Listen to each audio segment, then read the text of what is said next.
আমগুলো এখন এটা দিয়ে আমি আমসত্ত্ব করব। নিয়েছি 5টা আম, এটা দিয়ে হয়ে যাবে। এখন এটাকে কেটে নেব, আমগুলো কেটে নেব বটিতে সুন্দর করে।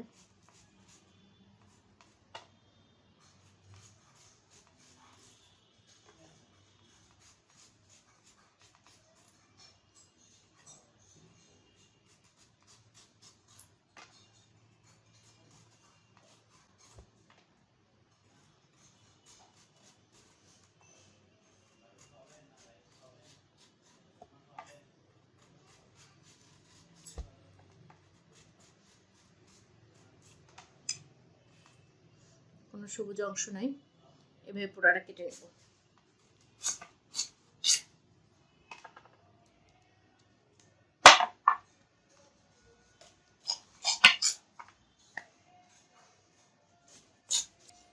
এভাবে সবগুলো ছোট ছোট টুকরা করে কেটে নিচ্ছি।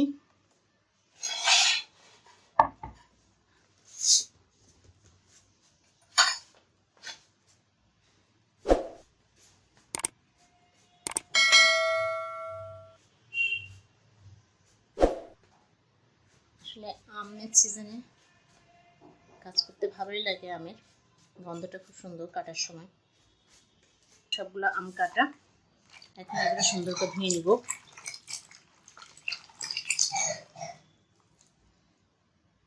আমগুলো ভালো করে ধুয়ে নিব। এখন ঢাকাতে তুলে নেব একটা।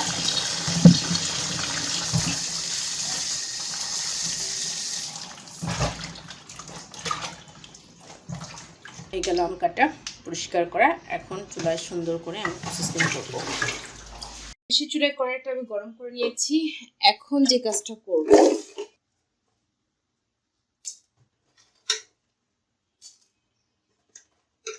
যে 4টা-5টা আমার চ্যানেলটাকে সাবস্ক্রাইব করবেন, আমার সাথেই থাকবেন। ভিডিওটা অবশ্যই প্রথম থেকে শুরু করে শেষ পর্যন্ত দেখবেন।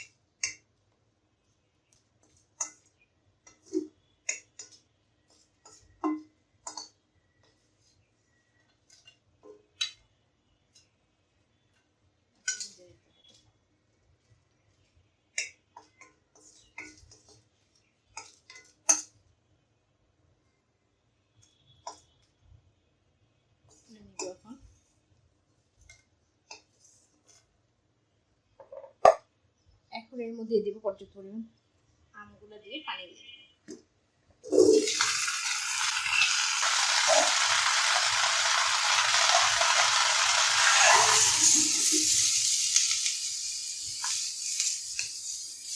আমটা যদি পুরোপুরি সেদ্ধ হয়ে যায় সেই পরিমাণ পানি দিতে হবে।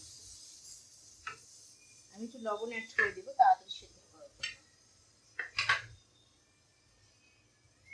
1/2 চামচ লবণ দিয়ে দিচ্ছি।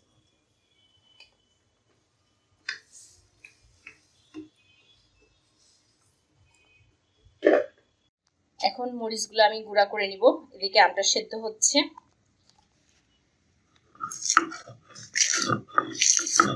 পুরোটা এইভাবে মিহি করে গুঁড়া করে নিতে হবে। মরিচগুলো মিহি করে বেটে নিয়েছি, এখন এটাকে তুলে নিব। আমটা পুরো সেদ্ধ হয়ে গেছে, এখন এটাকে আমি নামিয়ে নিব। এটা একটা ছাকনার মধ্যে ছেঁকে নিতে হবে, তাহলে ভালো হবে। আমগুলোকে এখন সুন্দর করে ছেঁকে নিতে হবে। এর জন্য আমি একটা ছাকনা নিয়েছি আর বোল নিয়েছি। এই বোলের মধ্যে আমি ছেঁকে নিব। অনেকে নেট দিয়েও আপনারা চিপে নিতে পারেন, এটা অ্যাজ ইউ উইশ, যেটা ইচ্ছা। আমি ছাকনাতে ছেঁকে নিব, আপনারাও ছেঁকে নিতে পারেন।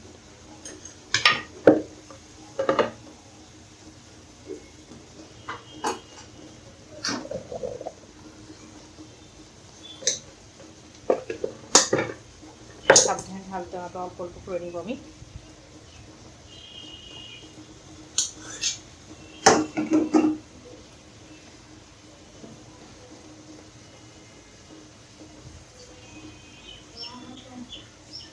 এভাবে পুরোটা আমি সুন্দর করে ছেঁকে জাস্টটা বের করে নেব।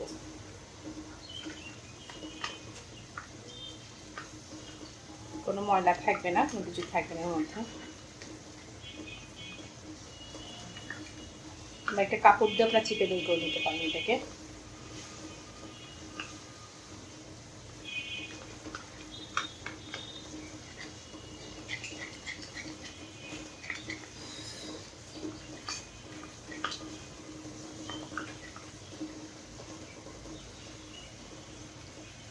সবগুলো আমি এভাবে বের করে নিব।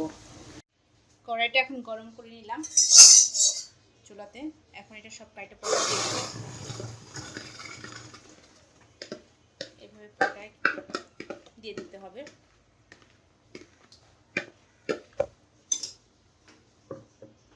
এর মধ্যে দিয়ে দিব এখন একটা তেজপাতা, এক টুকরা দারচিনি, আর দেব আমি মরিচটা গুঁড়া করে নিয়েছিলাম, আর সামান্য 1 চামচ পরিমাণ মতো শুকনো মরিচ গুঁড়া দিয়ে দেব। বিট লবণ 2 চামচ,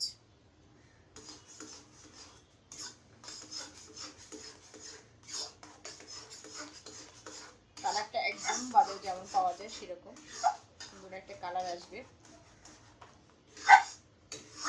সেটা ওদের শুকিয়ে করতে হবে। আমি একটু করে চিনি,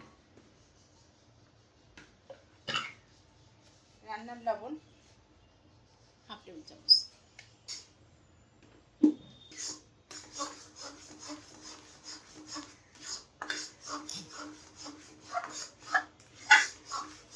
অনবরত নাড়তে হবে এটাকে।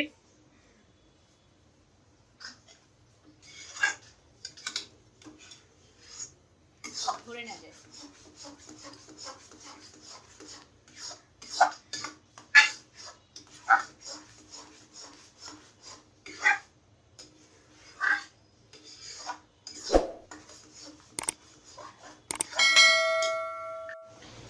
এভাবে একবারে সুন্দর করে লাল হওয়া অবধি পর্যন্ত আমাকে নেড়ে চেড়ে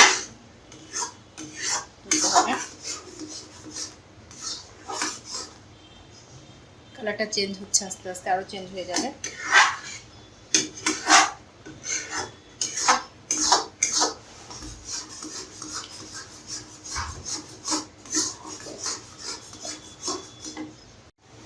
ফিরে আসলাম 5 থেকে 7 মিনিট পরে। অনেকটা হয়ে গেছে, দেখেন কালারটা চেঞ্জ হয়ে গেছে। এখন এটাকে আমি নামিয়ে নেব প্লেটে। আমি এখন এর মধ্যে থেকে এলাচ, দারচিনি আর তেজপাতা এগুলো তুলে নিব। তুলে আমি একটা প্লেটে ঢালবো। নিয়ে নিলাম একটা প্লেট, সুন্দর করে মাখিয়ে নিব তেলে। এর উপর ঢালতে হবে, আমটার পুরোটা উঠে আসে।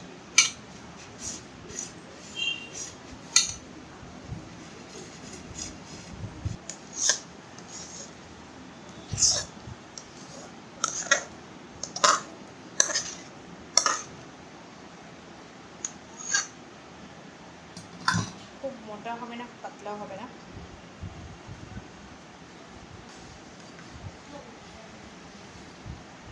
এটা দিয়ে সুন্দর করে একটু লেবেল করে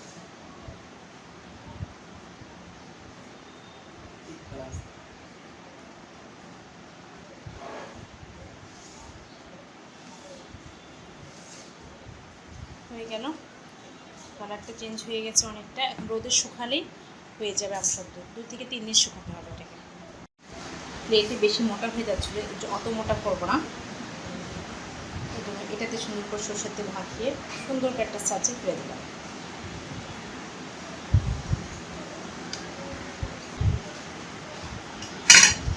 এখন এটাকে রোদে শুকাবো, তারপরে রোদ দেওয়া হয়ে গেছে। এখন আমি এই আমসত্বটাকে তুলে নিচ্ছি। এটা রাখবে না, নিয়ে যাব, নিয়ে তুলে ফেলবো। প্রচণ্ড রোদে একদম মরা মরা হয়ে গেছে, উঠে যাবে।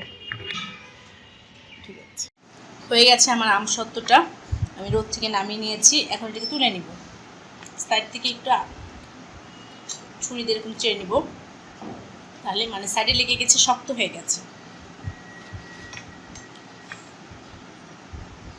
সুন্দর এরকম করে সাইডে কেটে নিলে ভালো হবে।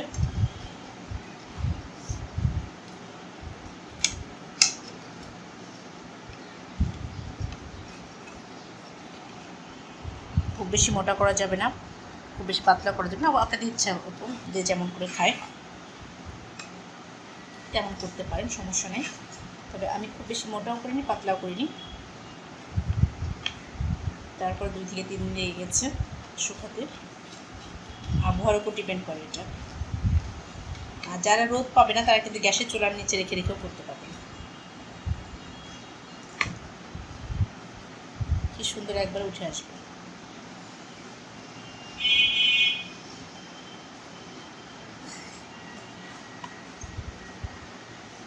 পাশ দিয়ে তুলে নিই,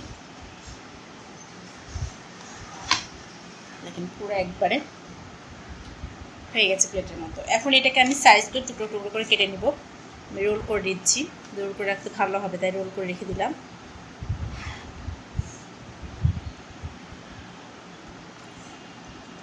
আপনি এভাবে রাখতে পারেন, আবার ছোটো ছোটো টুকরো করে কেটে রাখতে পারেন এটাকে।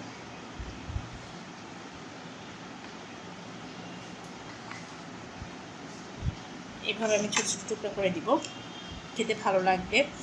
আর এটা দিয়ে কিন্তু আপনার গরমের মধ্যে শরবত খেতে পারবেন, কিংবা ছোটো বাচ্চা মহিলারা তো ভালো বেশি পছন্দ করে।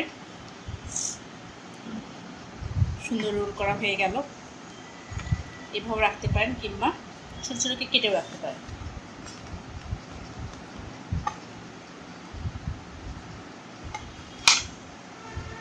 হয়ে গেল কাঁচা আমের আমসত্ব বা আমতা যেটাকে বলে।